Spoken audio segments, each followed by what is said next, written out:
সোমবার দেশের প্রধানমন্ত্রী দেশ জুড়ে সিএএ লাগু করে দিয়েছেন।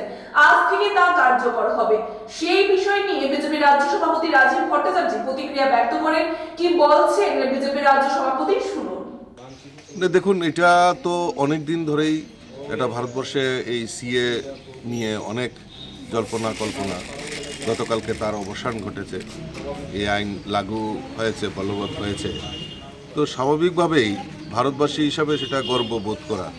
কারণ দেখুন, আমাদের এই ভারতবর্ষে যে সবচেয়ে বড় যে সমস্যা আমরা সম্মুখীন হচ্ছেন সেটা হলো অনুপ্রবেশকারী।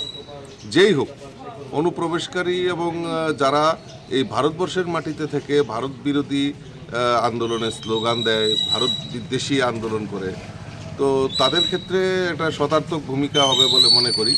এবং আমাদের কাছে সুরক্ষা, যারা আমরা ভারতবাসী, তাদের সুরক্ষা সবচেয়ে বড় একটা ইস্যু এবং সবাই সুরক্ষিত থাকতে হবে। এইটাকে সামনে রেখে যারা অনুপ্রবেশকারী, যারা এই ভারত বিদ্বেষী মনোভাব নিয়ে ভারতকে খণ্ড বিখণ্ড করার একটা প্রয়াস করছেন, তো আমাদের যে সংকল্প ভারতীয় জনতা পার্টির, যে আমাদের এক ভারত শ্রেষ্ঠ ভারত এবং অখণ্ড ভারতের কথা যে চিন্তা ভাবনা করেছেন, তার যে সার্থক রূপ, তার যে বাস্তবায়ী রূপ, সেটা আমাদের এই সিএর মাধ্যমে সেটা সম্ভব।